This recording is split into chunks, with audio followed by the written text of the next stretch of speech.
So let's get right into this because this is a sensitive subject for many of us. And ladies, I want to address this. This is something that's been sensitive for me on my own journey. And tonight we're going to talk about what freedom really looks like after 45. And I'm not talking about the Instagram version where you talk about I'll travel more when I retire, that dream, I'm talking about real grounded freedom, the kind that brings emotional peace, spiritual clarity, and knowing that you don't owe anyone an explanation for choosing you. Because let's be honest, the version of freedom that we chased in our 20s and in our 30s, that was survival. That was status. It was a security that we were after. But now at our age, we're craving something more than that, deeper than that. We want peace. And I'm talking about the kind that doesn't need permission from anyone or anything. And now, before anybody gets the wrong idea, I'm not saying, okay, go ditch your partner so you can have peace. Not that kind. I'm talking about a kind of peace that's so deep, it doesn't require words. It's just an admission to yourself, an honest admission that it's okay to want more at this time in your life and that you're becoming more. So tonight we're breaking all of that down together because this conversation is about redefining freedom so deeply that it's going to shift how you wake up tomorrow. So, with that said, let me introduce my co host and host of the podcast, Unapologetically 50 Plus. Angela, welcome. I'm so glad you're here to shed some light on this topic with me. All right. Now, I mean, I'm not going to say it is a heavy topic, but we don't have to make it such a heavy topic once we understand what it actually feels like to peel back those layers. What does it really mean? Like you said, what does your freedom look like? Because your freedom might be different than my freedom. It's a Right. matter of how we have that mindset and everything we do. And that's what we have to remember. Everything we do in life is about a mindset. It's about, okay, you know, am I going to think about, what I'm not doing versus what I've already accomplished and move forward from there. So we really have to, yes, dig deep, but also realize it's not impossible to live what your freedom looks like. And like you said, that doesn't mean ditching your partner unless you need to. We're not here to Unless tell you you need what to. to do and how to do it. Right. But we are here to kind of just at this point, open up your mind to thinking, okay, what does my evolution of freedom look like? Right. So, So, what I want to do is start off this first segment. And I'm going to ask you, Angela, how has your definition of freedom changed over the years? Like, did your version of freedom shift once you started honoring your boundaries? Let's break that down a little bit. How has it changed from back in the day to now? Oh, definitely, definitely. Because, like you said, in your 20s and 30s, and sometimes even 40s, early 40s, you are in survival mode. You are the hustle and grind and taking care of kids and maybe taking care of a spouse. Or even if you don't have either one, you're still out there, in your head, I need to climb the corporate ladder. That was me. I just knew out of high school because, back then you didn't have to go to college to get a good job, a Right. good job.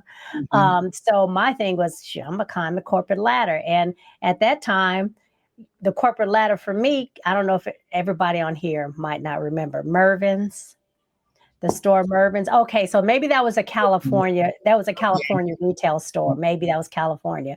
But What's the Mervyn's equivalent was to that? equivalent to that would probably be J.C. Penney's. Okay, gotcha. Okay. Yeah, maybe a titch, just a little bit more upscale, but not much. So that Mhm. was mine. I was like, I got into Mervyn's. I was on really on the ground floor, and my whole thought process was, I'm gonna climb that corporate ladder. Yeah. But then, in my 20s, I had my son, so it was more about, okay, how I'm gonna feed my child. I was a single mother. How I'm gonna feed my baby. And then, once I got married and had someone help me, your mind shifts a little bit. And once I hit 40, once I was still in that mindset of survival even in my 40s. But once I hit my 50s, it was more like, okay, what is my freedom going to look like when I decide that I no longer want to work? So for some of us, it might be your freedom might be, leaving your 9 to 5. It Mm. might be, owning your own business. But that didn't happen for me until later in life. So some of us might, might transition or evolve sooner than I did. But once I decided, once I kept getting laid off, because I kept moving up and getting good jobs, I eventually left Mervin's, and that was, way back when. And then I started into the industry of pharmaceutical industry, and I climbed that ladder. But once I hit a certain point, once I kept getting laid off from the pharmaceutical industries, I was like, this is not me anymore. This is not what I want to do. I had gone back to school for health and wellness. And I said, I'm not living, I'm not doing what I went to school for. And I know Mm. all of us don't, but I was like, that was really always my passion, health and wellness. So when I finally got laid off, I said, I need to do something that really feeds my soul. So that was my That part. evolution. That, right, Mhm. feed my soul. Mm. And that was my aha moment. Yeah. And, I don't look back. Yes, sometimes I'm going, oh, okay, how am I going, how am I going to survive this? Because, Mm. building a business, it takes time, and money don't always just come flowing in, but it feeds my soul. So even though I might not be making what I made in the pharmaceutical industry, I'm still much more content, and I feel free. I Yes. feel like I'm doing something for right. I feel like I'm doing something for women, and that's important to me. That makes me happy. So Mm. I don't know if I answered your question. I went on this long No, you tangent, but absolutely did. Absolutely. but that's, that's where I'm at now. And the next step is, I talked about it. You guys have probably seen some of my posts. Moving to another country Yeah. is my second feeling of freedom. And Yeah. I am the kind of person, I one don't like to be told what to do, and that's why I was always in trouble when I was a kid. I don't like being told what to do, and I still feel that especially, way. huh? I still feel that way. Exactly, exactly. And that's what I'm saying. And even to this day, I don't like being told what to do. I don't like being kept in a box and confined and told, this is what is expected of you, this narrow path. No, Mhm. I believe we all should have a path that goes and expands as wide as we want to. As I always say, as long as we're not hurting another human being or animals, live your dream. Yes. So Yeah. that's kind of my story. I completely resonate with that. Because for me, when I was younger, freedom meant being able to buy what I wanted, go where I wanted, come home whenever I felt like it. And that was when I was younger. And then when I got married and had kids, freedom, it transitioned into having my own home, having a solid savings account so I could take vacations. Hmm. And now freedom means the biggest one, and you would think that it's me moving to Spain. Yeah, that was huge, but freedom right now means not having to heal from what I tolerated for so long. Mm. Because when you have freedom, you're not putting up with nonsense anymore. You're able to say no with no problem. And if you're catching this on the replay, drop in the chat, what did freedom mean to you 10 years ago? And what does it mean to you now? Because a It can lot be of us, just one word each. It doesn't have to be a long. It could be one word each. But exactly. And for a um, lot of us, the freedom, it happens, the shift happens quietly. We realize one day that success without peace, like you said, it feels like a box or it feels like a cage. And right. that's when that redefining begins for us. And that's exactly what we teach inside the Freedom Formula journey. And I've got to bring up our workshop that's coming up in January. Right. It's a freedom. And the freedom is not something external, Right. something like you do. It's embodied. It shows up in your boundaries, your rest, your relationships, your money. Free, because it's Right. not what you do, it's who you become. Right. Right. Exactly. And we also have to think about what's holding us back from that. Why are there certain fears even when we hit 45 and over? What are those fears that are still pulling us that keep us from our true freedom? And again, everybody's freedom is going to be different. Everybody's way of thinking and your freedom might just be I want to spend time with my grandkids with uninterrupted distractions without having to worry about where the money's coming from, whatever it is, that's where we want to help you get to. Mhm. But we have to know what's holding you back, or you'd have to know what's holding you back. And, a lot of us have been conditioned to believe that, that resting and slowing down or asking for help means you're falling behind or you can't handle something. And what really to me as we get older, resting and slowing down and asking for help should be looked upon as a strength and definitely not a weakness. Right.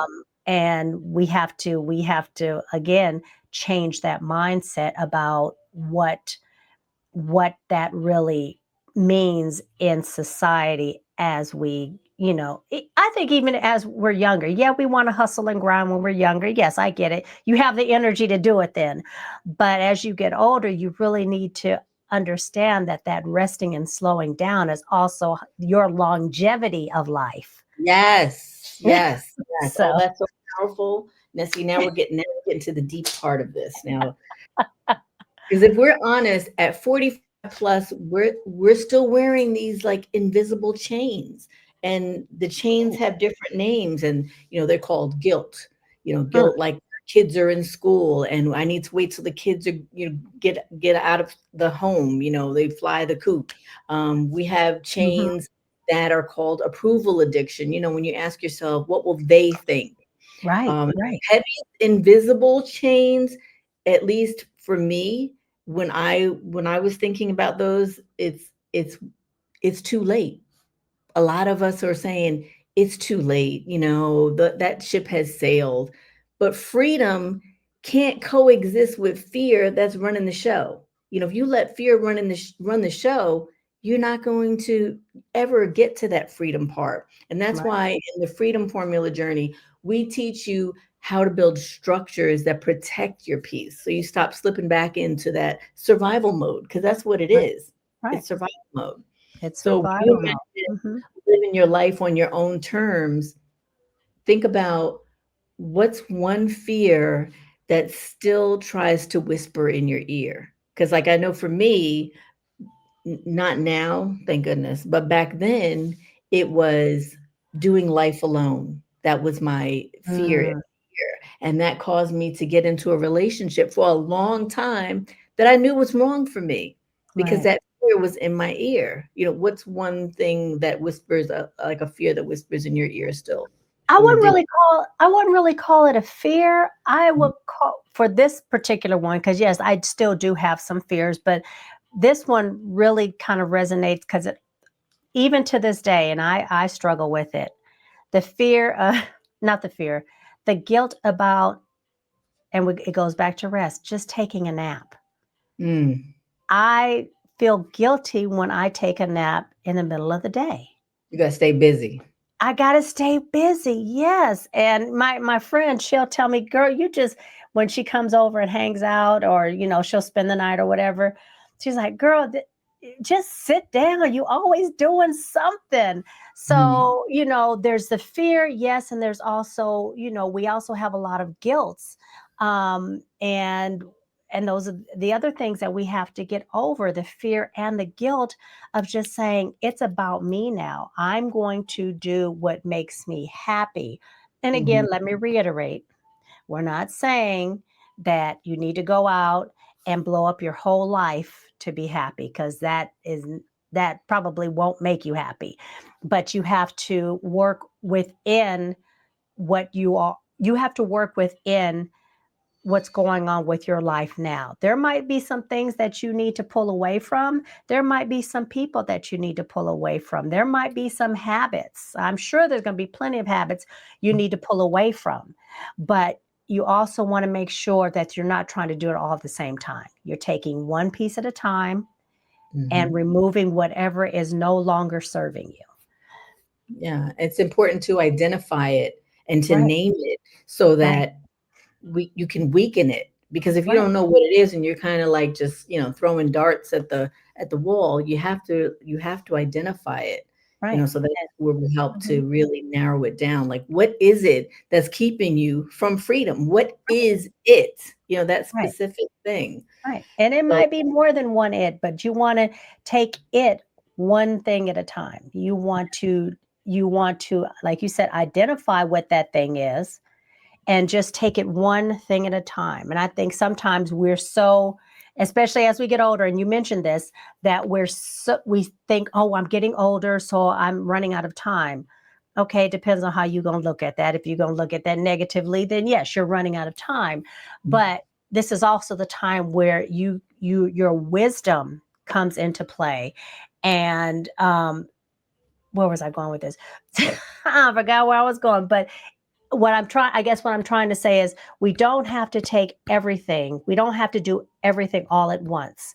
We don't yeah. have to fix all our fears and all our guilts all at once. You need to focus on one fear or one guilt at a time.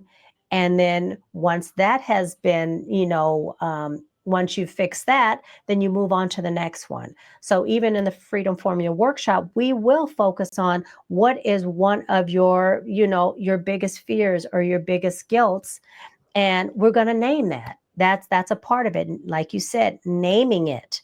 And once Mhm. you've been able to name it, then we can start figuring out, okay, how do we start moving away from this, or how do we fix this, um, so you can move on to the next guilt or fear, so you can eventually have that freedom that you are, that you're needing, that you're longing for. So Any step you take is going to be a step forward, and that's mhm, huge, right. just to get you moving forward and not staying stuck. Exactly. And that's it, staying stuck, feeling like you're trapped. On your podcast, you talk about self-honoring structures a lot, with setting boundaries and stuff. Can Mhm. you give an example and share how that's helped women stop people pleasing their way out of freedom? Um, I think once we're able to acknowledge one that are bound that we are not, if we're setting boundaries, we are not honoring those boundaries, and we're not following through on those boundaries.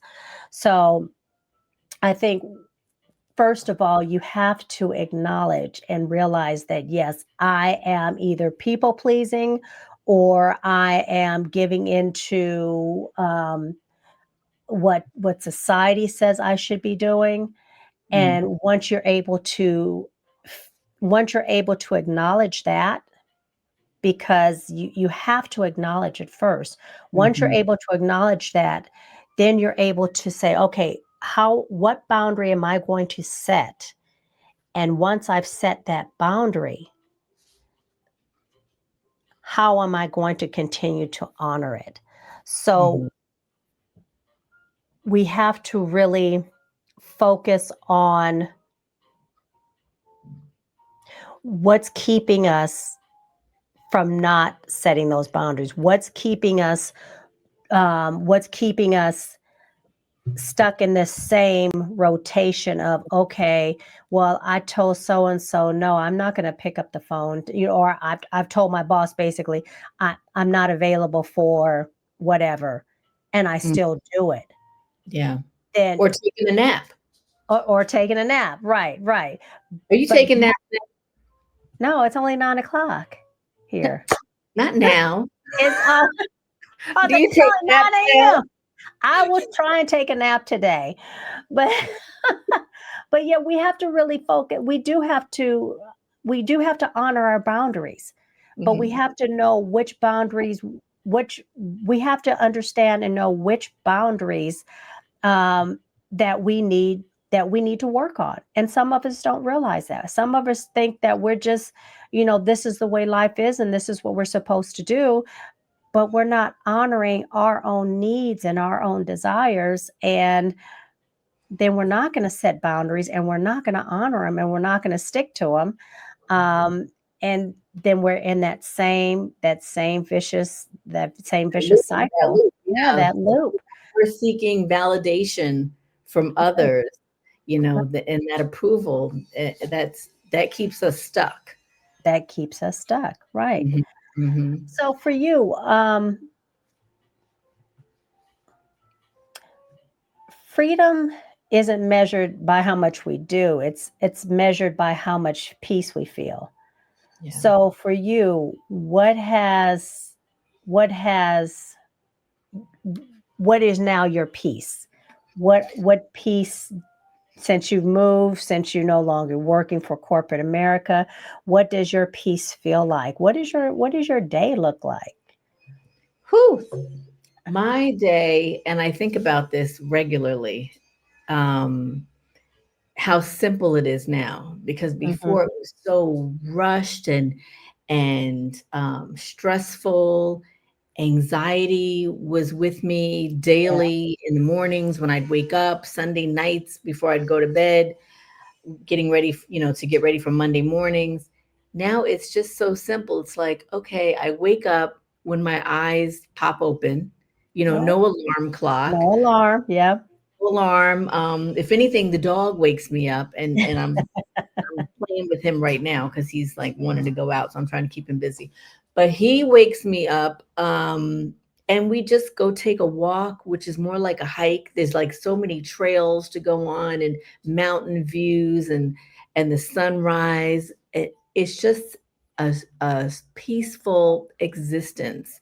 Mhm. It's like, okay, sometimes I'll take my purse with me and I'll bring a little bit of change so that I can have my little coffee, my cafe con leche at a little cafe before we go back to the house. And Mhm. very simple. I know that my day is structured but unstructured. So Right. it's not structured where it comes to corporate America, but I know I have to put in work time, but it's on Right. my team. So I You're know right. I got to put in 4 hours today. What time am I going to do that? Well, it depends on me when I feel like it, Right. So Right. it's really it's a relaxed pace, and that's why I moved here, because Yeah. it's relaxed. I'm not stressed out by how much things cost anymore. It's just it's just an Sure, I came amazing back to living. California and had to go grocery shopping. I was ready to pack my bags and go back to Portugal. Oh my gosh. Yeah. But that's what we have to realize: when clarity and calm becomes your new success metrics, Mhm. everything changes. Yeah. So when you stop chasing what looks good and start creating what feels good, then you stop performing. You stop performing for everybody else. That's true. So, and that's when you're not just surviving midlife, you are redefining it. So Yeah. that's what we have to do. We have to redefine what midlife looks like. And then we have to go for it. We have to make a conscious effort to make that happen. And it doesn't happen by itself. You do have to make a conscious effort to change that mindset and to change the way you are going to honor your boundaries, and how you are going to find what your clarity and calm and peace looks like. And Nobody that's can do that for Mhm. you.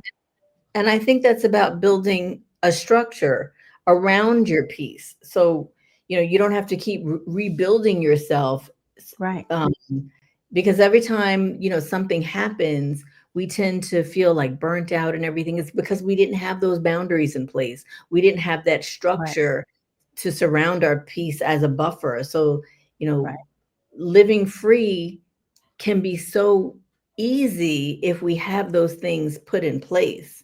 right. And that brings me into the next segment that I was going to talk about. We've been taught as Gen Xers to measure success by money, Mhm. title, Yep. um, just plain old keeping everything together because that's what we Right. did. You know, Right. Right. the new midlife flex now is, like they talk about the soft life and all that. Right. It's really a peace. It's Right. clarity of knowing who you are, what you want, and it's just a whole energy, a vibe that doesn't feel forced anymore, I you like know? that. Doesn't feel forced. Right. Mhm. 'Cause Right. it didn't feel like, "Oh, I gotta do this in order to get to that," Right. as a Right. result. And inside our freedom formula journey, that's the shift that women will find. It's not about doing more because let's face it, we can handle whatever life throws at us. That we know. Right. But Right. at what cost? Because the Right. new measure of success is about being more aligned and being more centered. Like Right. clarity, once you have that, that creates a confidence, and the peace sustains that confidence. So Right. think about it from a business point of view. That's how I think about it. Like if you're building a business and you don't have clarity over the people that you're serving or who you're serving, you won't have the confidence to take the next step. You're just kind of like, again, throwing darts at the wall. At the And wall. Mhm. yeah, without confidence, you lose your peace, which is Yep. what holds everything together when the emotional toll of that growth and everything shows up. So Yeah. I would ask the audience, what would it look like if you let clarity, not chaos, guide your next move? Exactly. So Exactly. that's I yeah, like that's that. think about Clarity, it. not chaos. Mhm. Oh, we got. Hey, that's an that's another workshop. Clarity, not chaos. Yeah. Got to coin that now. Right, But no, right, I right. totally agree. You have to have clarity. You do We're have to have learning clarity. to Where do design. you want to go? What do you want your freedom to look like? Yeah. And then go from there. Go from there. So We're any looking to design a life that honors our peace and our power. Because freedom without structure, it turns into burnout fast. I mean, I Mhm. am a witness of being burnt out from all of that chaos in the US Right. and corporate and stuff. And structure without soul, it turns into another cage or the box like you were talking about. And what I Right. mean by that is you can have all the routines, the goals and systems in the whole world, but if you don't honor who you really are now, you've just Yeah. traded one prison for another. Mm. Yeah. Right. So we have to be And organized and we need to have alignment. right. And so the structure you should serve, the structure should serve your peace, basically. It shouldn't Mhm. steal it. Exactly. Exactly. I totally agree. So, do we want to, before we wrap this up, we did talk about our freedom formula workshop in January. So we will be definitely sending out or posting the link very soon. Mhm. So, um, you know, it's going to be a 1 day workshop, 4 hours. Um, and we again are going to break down, we're going to talk about and get clarity on what your freedom looks like, what is your freedom statement, and then we're going to build from there. So be on the lookout for the link and for signups. So Yeah, I'm gonna put it in the description of the video okay. underneath. Ladies, this is going to be transformational because freedom starts for you the moment you decide to stop apologizing for Yeah. who you've become. Right. And I knew that I had to stop doing that because every time I felt like I wanted more, but I was too afraid to admit it. It was always met with, well, what do you mean you want more? What do you mean you're not satisfied with the status quo? And Right. I felt like I was shrinking myself, and that's not what life should be like. We should, like you said before, we need to expand and be able to explore every part of who we are and who we're becoming, because we're not the same women we were in our 20s and 30s. You know, Exactly. we grow mentally in every possible way. So we need to be able to explore that without feeling, without apology. Without Yes. apology. Yes. So I want to leave everyone with three reflections today. How has your definition of freedom evolved? What does it mean now, not 10 years ago? Mm. What's standing in the way of that freedom? So, is it fear, old patterns, people pleasing, or just the uncertainty of what's next? And three, what would life feel like if clarity and peace guided your decisions instead of pressure or obligation? So, I just want Mm. to leave you with those three reflections. Nice. And drop a comment, because every time you guys comment and like, that really helps us. It really helps us with the algorithm. So please drop a comment, even if it's I'm interested, meaning you're interested in the workshop, or just tell us, how has your definition of freedom evolved? We'll leave it at that. Anything else, hun, before we head on out of here? Um, just like she said, comment, subscribe to both our channels, Mm. and this conversation. This was a sensitive topic for me because I know where I came from, and to get to the freedom that I'm enjoying now. So if you feel like I felt, if this conversation hit you in your edges, then that's we're not just talking about freedom, we're building freedom. And Yeah, it's take one decision at a time. one decision at a time. Exactly. All right. Well, thank you Thank guys for joining you. us. Go ahead, Mary. I'm sorry, you're hosting this, not me. Go ahead, baby. I like when you host though. I can just sit back and say, mm-hmm. And thank you for hosting with me. And thank you, ladies. And thank you for anybody who is watching on the replay, comments, and we'll see you in our next episode. Take care, All right, everybody. you guys. Bye. Thank you.